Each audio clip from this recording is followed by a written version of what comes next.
ठीक है, तो चैप्टर हमारा चल रहा था डिफरेंशियल इक्वेशन, ठीक है ना, जिसमें हम लोग का जो टारगेट था, जो अप्रोच था, वो इक्वेशंस को जनरल फॉर्म में कन्वर्ट करना।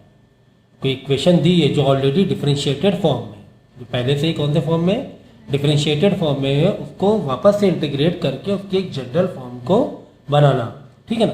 तो इसके लिए हम लोगों को बेसिकली तीन मेथड का यूज़ करना पड़ता है क्लास 12 में। पहला है variable separation method, homogeneous method और लीनियर डिफरेंशियल इक्वेशन, ठीक है।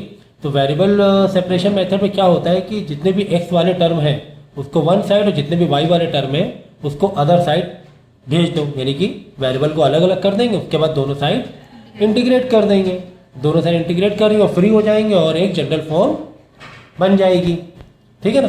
तो ये तो हो गया वेरिएबल सेपरेशन मेथड। इसके बाद दो मेथड और दिए हुए हैं, जैसे कि अगर वेरिएबल सेपरेट नहीं हो पा रहे, जैसा कि लास्ट लेक्चर में भी हम लोग ने कल भी सीखा था कि वेरिएबल सेपरेट नहीं हो पा रहे थे, तो हम लोग कौन सा मेथड यूज़ कर रहे थे, हम लोग यूज़ कर रहे थे होमोजीनियस मेथड, ठीक है। इसमें क्या होता है कि देखो लिखा हुआ है सेपरेशन नॉट पॉसिबल, तो वो आपको पता चलेगा, आप जब प्रैक्टिस करोगे, जितने सारे मैंने करा दिए हैं सब, तो इतना आइडिया हो गया होगा। क्योंकि अब हम लोग डायरेक्ट लीनियर डिफरेंशियल इक्वेशन ही पढ़ने जा रहे हैं, तो जस्ट मैं इन दोनों का ओवरव्यू बता रहा हूँ, बाकी मैं ये दोनों पढ़ा चुका हूँ। तो इसमें क्या करते हैं हम लोग कि डी वाई डी एक्स को एक तरफ रखना होता है पहले, हाँ ये भी लिखिए, d Y by D x या फिर d x by d y. तो इस बार d x by d y हम लोग के कोर्स में नहीं है, ठीक है ना, 2022।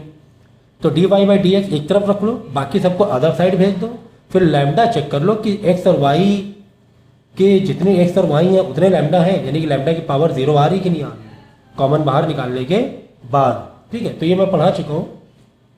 उसके बाद आपको जब पता चल जाए कि हाँ ये लैम्डा की पावर 0 है, कब, एक तरफ LHS में D Y by D X आने के बाद इसके पास कुछ और ना रहे, सब कुछ अदर साइड भेजने के बाद, ठीक है ना, तो बाद में लैम्डा चेक कर लेना, पता चला हाँ ये होमोजीनियस है, ये होमोजीनियस से हो जाएगा। तो लेकिन होमोजीनियस से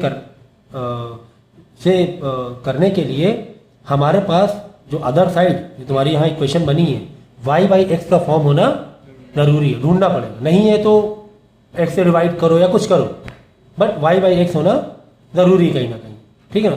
उसके वाई बाई एक्स को हम लेट कर लेते थे वी में, फिर दोनों साइड डिफ्रेंशिएट कर देंगे, तो एक D Y by D X का एक फॉर्म आ जाता था, फॉर्म में लिख दूँ क्या यहाँ पर, ठीक है। दोनों साइड मतलब वाई बाई एक्स को वी लेट करने के बाद D Y by D X क्या आता था, बहुत बताओ, किसके इक्वल हो जाता था, V plus X D plus X into D V by D X, ठीक है। ये ऐसे कर सकते X plus D V by D x plus V, तो ये वैल्यू याद रखना।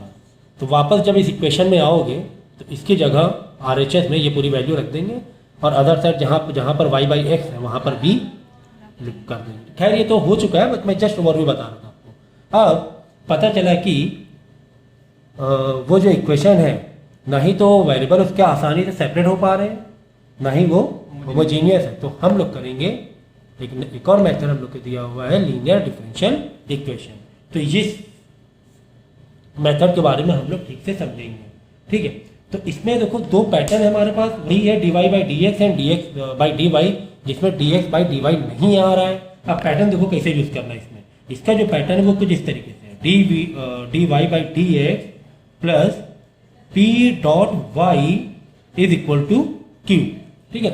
यहाँ पर क्यू कोई कांस्टेंट या एक्स हो सकता है, और पी भी देखो यहाँ वाई के साथ जो पी लगा हुआ है ना, पी की शक्ल में क्या हो सकता है, या क्यू की शक्ल में क्या हो सकता है, बोलो, एक्स का फंक्शन या कांस्टेंट, ऐसे बोल सकते हैं, कोई कांस्टेंट वैल्यू है और फंक्शन ऑफ एक्स। बात समझ में आ गई ना, ठीक है ना।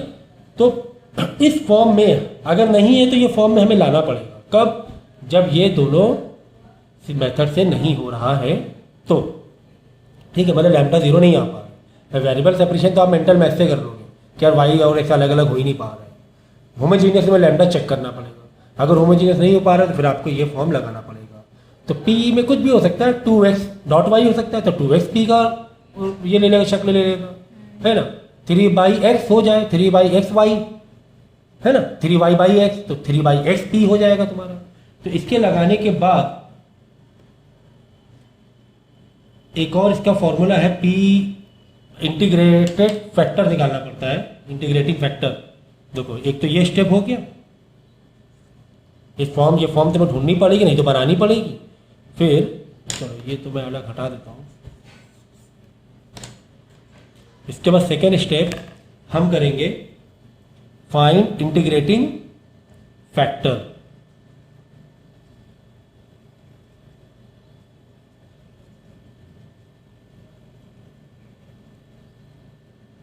आज का स्पेलिंग बहुत भूल रहे हैं। फाइंड इंटीग्रेटिंग देखते हैं व्हाट्सएप और ये सब सोशल मीडिया शॉर्ट में लिख के इंटीग्रेटिंग फैक्टर। तो यहाँ से पी की वैल्यू मिल जाएगी। तो यहाँ पर इंटीग्रेटिंग फैक्टर के लिए आप फॉर्मूला हमें दिया हुआ है I F integrating factor is equal to e के ऊपर तुम इंटीग्रेट करो किसको, पी डॉट डी एक्स। ये कुछ बापरे नहीं है, कोई दिक्कत नहीं है। घूम फिर के मैं फिर से बता रहा हूँ, इंटीग्रेटिंग फैक्टर क्या है? क्यू। ये इंटीग्रेटिंग फैक्टर, ठीक है, ऐसे करना। तो घूम फिर के तुम्हें इंटीग्रेशन मजबूत आना चाहिए बस। बाकी जो है इन सब में एक दो स्टेप ऊपर ऊपर के हैं, घूम फिर के वापस इंटीग्रेशन में ही हम लोग अगर फंसते हैं तो वहीं फंसेंगे। बाकी यहाँ पे कहीं भी किसी मेथड में नहीं फंसते हैं। कहाँ फंसते हैं यार, इंटीग्रेशन थोड़ा सा कॉम्प्लिकेटेड लेवल का है, उसी में मजबूती। इसीलिए मैंने आपको डेली जो क्वेश्चन बोला करने के लिए वो 40 सम डेली करना है, वो इन्हीं की मजबूती हो रही है एक्चुअली। ये सब तो याद हो ही जाएगा तुम्हें, ये जो स्टेप्स हैं इसको तो फॉलो अप कर ही लो, ठीक है ना। तो बस ये लगाना है। उसके बाद फॉर्मूला लगा दो। देखो कुछ इस तरीके से जो जनरल इक्वेशन है आपकी y जो कि तुम्हारी इंटीग्रेटिंग फैक्टर है इन ब्रैकेट q, जो q यहाँ पर आया है, okay, into I F dot D x plus c. ये आ गया मेन उत्तर, और यही जनरल इक्वेशन बन जाएगी, है ना। हमने आई एफ निकाल लिया भाई। ये जनरल इक्वेशन का फॉर्मूला है फॉर लीनियर डिफरेंशियल इक्वेशन के लिए। ये जनरल इक्वेशन बनी। इसके लिए क्या चाहिए, क्यू, तो यहाँ से मिल रहा है। तो मतलब तुम्हें इक्वेशन दी गई है, उसको बस छाट बीट के अलग अलग करना है और एक फॉर्म में लिया। इस फॉर्म में आने के बाद जो इक्वल टू के यानी RHS में होगा वो तुम्हारा क्यू कहला देगा, और जो बाद में y के साथ जो लगा हुआ है कांस्टेंट या फिर x के टर्म में एनी फंक्शन, वो तुम्हारा p कहलाएगा। तो वो यहाँ पर अब सर यहाँ पर p का रोल नहीं है। अरे तो IF निकालने के लिए तो p का रोल है ना। आप बोलो सर जनरल इक्वेशन p का रोल तो नहीं, तो IF निकालोगे नहीं क्या, p का रोल नहीं है यहाँ पर। तो यहाँ पे जो भी आएगा यहाँ पे मल्टीप्लाई कर देंगे किससे, q से, ठीक है, क्लियर है। बस इतनी सी बात थी, इतनी सी ही बात थी। घूम फिर के तुम्हें इंटीग्रेशन मजबूत चाहिए, घूम फिर के तुम्हें इंटीग्रेशन मजबूत चाहिए। सो इसी मेथड का हम लोग क्वेश्चन अटेम्प्ट करेंगे। देखो जब एग्जाम में क्वेश्चन आएगा, ये आपको नहीं मालूम होगा कौन से मेथड से करना है, पहली बात तो समझ लो अच्छी तरीके से। इसका मतलब हमें खुद पता करना होगा कि क्या ये वेरिएबल सेपरेशन मेथड से हो सकता है। पता चलो वेरिएबल सेपरेशन मेथड से हो रहा है पहले स्टेप में, और तुम जबरदस्ती होमोजीनियस उसमें पड़े हुए, है ना, तो उसी से हो जाए। तो ये चीज़ समझनी है। तो आप देखोगे कि क्या यहाँ पे y और x इजीली अलग अलग हो सकते हैं क्या, हो सकते हैं। कैसे हो सकते हैं बताओ। y डॉट कॉट एक्स है, हाँ तो डॉट है ना, हाँ तो वह चला जाएगा उसके साथ। ये dx नहीं लगा यहाँ पे अपॉन में। जब ये उधर जाएगा पूरा तो फिर x उधर चला जाएगा, फिर y और x उधर मिक्स हो जाएगा, है कि नहीं। और यहाँ पर जब एक dx को उधर भेजने की अगर तुम y यहाँ रखना चाह रहे हो तो dx का तुम ये लोगे, एलसीएम लेंगे तो एलसीएम लोगे, वो नहीं हो पाएगा, फिर वो कहाँ ठीक है। एलसीएम ले ऊपर भी x आ जाएगा, नहीं हो पाएगा, ठीक है ना। तो ये वेरिएबल सेपरेशन मेथड से नहीं होगा। अब देख लो होमोजीनियस से, ऐसा ही सोचना जैसे मैं बता रहा हूँ आपको। अब वेरिएबल सेपरेशन मेथड के लिए dy बाई डी एक्स एक तरफ रखो, बाकी सबको उधर भेज दिया तुमने, है ना। मेंटल मैथ करनी बहुत तेज़ी से। अब खुद ही सोचो लैम्डा यहाँ पे कितने हो रहे हैं, इधर जाके माइनस होगा, कहाँ लैम्डा कट ही नहीं हो पाएगा, लैम्डा जीरो हो ही नहीं पाएगा। लैम्डा जीरो के लिए कम से कम नीचे भी हो कुछ, तो ऊपर नीचे कट हो, या फिर यहाँ पर पावर कैसे हो पाएगा, नहीं हो पाएगा ना। अगर आपने पहला लेक्चर समझा है होमोजीनियस वाला, तो आप यही समझ लो मैं क्या कहना चाह रहा हूँ कि यहाँ पर लैम्डा जीरो नहीं होगा, नहीं पॉसिबल है, ठीक है ना। तो घूम फिर के अब हम आ गए किसमें, लीनियर डिफरेंशियल इक्वेशन में आ गए, उससे करेंगे, मेथड से करेंगे, ठीक है।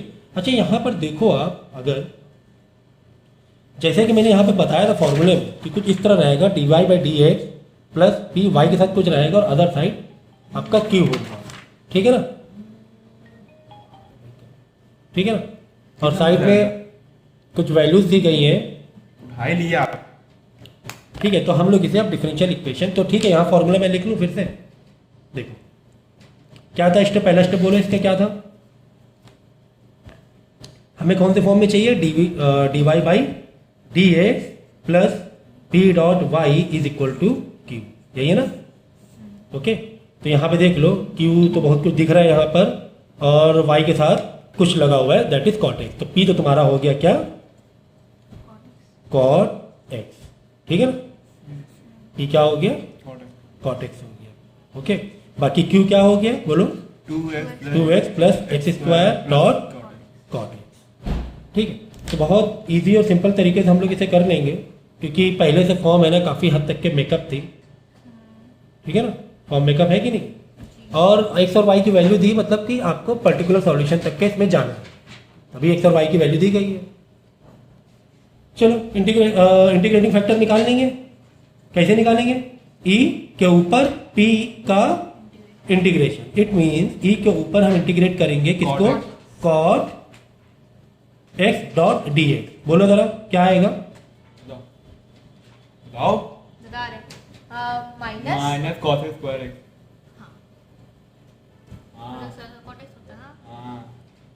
सोच लो एक बार और, हाँ शायद माइनस नहीं कॉट एक्स का होता माइनस है cot cos X cot X. Log sine X से नहीं होता, अब ये करेंगे आप लॉग वाला, ये चीटिंग। तो कॉट एक्स का इंटीग्रेशन बोलो, एक तो क्या है minus cos x minus cos x square x, square x, और दूसरा क्या बताया मैंने, लॉग साइन एक्स प्लस सी, log sine x plus c, ठीक है। तो लॉग यहाँ पर हम लोग ने लॉग वाला लगाएंगे, यहाँ पर इसलिए लगाएंगे कि ई के ऊपर जो लॉग रहेगा वो सिंप्लीफाई करना आसान हो जाएगा, हाँ। इसीलिए हम लोग कौन सा लेंगे फॉर्मूला, लॉग साइन एक्स, और यहाँ पे अभी फिलहाल प्लस सी लेने की जरूरत नहीं है। अब यहाँ पर देखो, कभी भी ई हो और बाय डिफॉल्ट मैथ में बाय डिफॉल्ट लॉग में क्या होता है, ई होता है, वो तो ये एक दूसरे को काट देते हैं और साइन एक्स नीचे आके बैठ गया है, हाँ वही, ठीक है ना। तो इसलिए हमने लॉग साइन एक्स वाला फॉर्मूला यूज किया, तो इजी हो गया कि आई एफ क्या आ गया तुम्हारा, साइन एक्स आ गया, ठीक है ना, समझ में आ गई बात,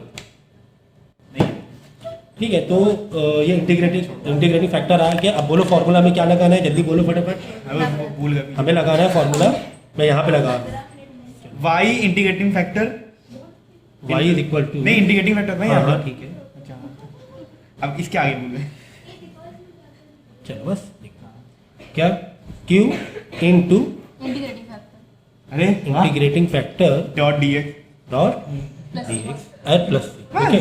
तो y इंटीग्रेटिंग फैक्टर मतलब y sine x, integrating factor क्या आ गया, y sine x, sine x आ गया, तो y in bracket sine x, sine x, और q की जगह काफी ये हो जाएगा minus cos x, dot cot x, क्योंकि ये मल्टीप्लाई है ना, साइन एक्स से मल्टीप्लाई नहीं करना है, इंटीग्रेटिंग फैक्टर का डीएक्स निकालेंगे ना, मल्टीप्लाई, हाँ ठीक है। तो ये आपने ये तो फ्रेम तो करने दो, प्लस सी, देखो हमने तो क्यू क्यू फ्रेम किया, क्यू पूरा, अच्छा क्यू, ये क्यू देखो, ये पूरा क्यू है, ये मैंने पूरा क्यू रखा, हाँ, ये पूरा इंटीग्रेटिंग फैक्टर रखा, और हाँ, dot C। D x plus C, equal to का साइन ठीक है ना, हाँ इक्वल टू लगा, ठीक है। वही मैं कह रहा हूँ ना कि पूरा चैप्टर बहुत आसान है, टोटल इंटीग्रेशन मजबूत चाहिए, अगर कोई भी सम को डायरेक्ट इससे करें तो इसे डायरेक्ट फॉर्मूला का कर दें, ठीक। आसान लग रहा है। तो ये हो गया। अब इसके बाद देखो फटाफट चालू करो अपना काम, साइन एक्स का हो जाएगा माइनस कॉस एक्स, भैया यू भी नहीं दिख रहा, कहाँ ये सिर्फ ये, अब यहाँ पे देखो इंटीग्रेशन आ गया, यहाँ पर क्या मुझे बताना चाहिए आगे,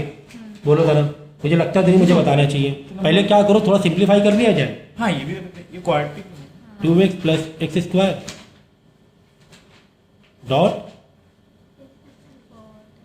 कॉट एक्स, साइन एक्स को हम क्या बना सकते हैं, cos, by cos X, 1 by cos X direct करो ना, minus cos X, sine X का डिफरेंशिएशन करना है ना, साइन एक्स से क्या होगा डिफरेंशिएशन, डिफरेंशिएशन की इंटीग्रेशन, ये दोनों मल्टीप्लाई पे है ना, हाँ तो पहले मल्टीप्लाई करना है, हाँ, उसके बाद अकेले कैसे करना? अकेले यूवी करेंगे, है, यूवी करेंगे डायरेक्ट, तो क्या करो, पहले साइन एक्स को अंदर मल्टीप्लाई भेज दो, तो वही एक सही तरीका है। तो 2x sine X okay plus X square. अब देखो कॉट एक्स को तुम क्या बना लो, cos x upon sin x। Cot को तुम बना लो कॉस बाई साइन, हाँ वही बोली sir. Cos by sine, cos x upon sin। और साइन एक्स अंदर मल्टीप्लाई करा रहे हो तो बढ़िया साइन है। एक्स यहाँ आ ही रहा है, बाकी डॉट डी एक्स प्लस तुम काट दी। साइन एक्स से साइन एक्स कट गया, y is equal to sine X अब इज अलग इक्वल अलग टू आइडिया लग जाएगा। 2x into sine x. कुछ दो बार भाई। यहाँ पे दो इंटीग्रल अलग अलग कर सकते हो, है ना, ये इंटीग्रेशन अलग कर दो हाँ ये प्लस अलग कर दो। और एक्स स्क्वायर कॉज एक्स का इंटीग्रेशन अलग कर दो। यहाँ पे एक्स स्क्वायर कॉज एक्स का इंटीग्रेशन जो होगा, यहाँ पर आप आइलेट यूज कर सकते हो, ठीक है ना। दोनों में कर सकते हो। हाँ हाँ इसमें भी यूज कर लो, हाँ दोनों में ही होगा। 2x साइन एक्स है, यहाँ पे 2x है और यहाँ पर भी 2x है, ठीक है, यहाँ पे डॉट डी, ठीक है।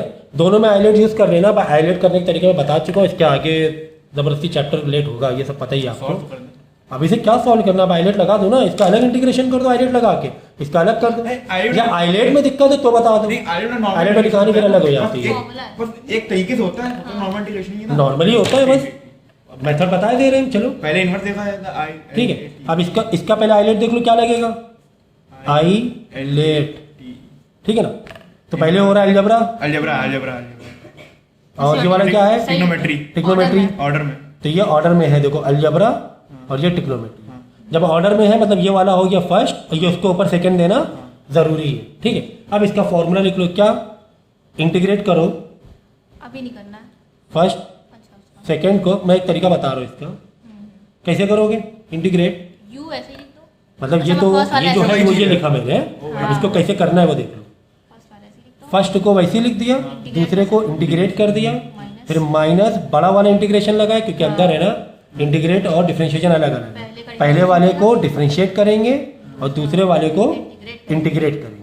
उसके बाद देखो दोनों- पहले वाले को पूरे को डिफरेंशिएट और दूसरे का इंटीग्रेट इंटीग्रेट निकालने के बाद ओवरऑल हम क्या करेंगे, इंटीग्रेट करेंगे। और इसमें देखो, इसमें भी वही है, इसमें भी ऑर्डर में लग रहा है मुझे, हाँ अलजेब्रा है, बाद में ट्रिग्नोमेट्री है, ठीक है। इसको भी हम इसी तरीके से कर सकते हैं, करेंगे? बीच में प्लस लग, ऑर्डर में नहीं ऑर्डर में लाए। ऑर्डर में ला के करना है। जैसे अगर ये cos x dot x square था तो पहले x square dot cos x। देखो ऑर्डर समझो पूरी बात, बस यूं ही सुनो ट्रांसफर सुनो सुनो सुनो सुनो, अगर ये सेकंड होता, ये पहला होता, ये सेकंड होता, ये पहला होता, लिखना यही तरीका है। हाँ जहां जहां पे पहला है फर्स्ट, वहां फर्स्ट वाले ही लिखना है, मतलब ये देखना है मेन। और जहां जहां पे सेकंड वाला है वहां पे सेकंड वाला लिखना है।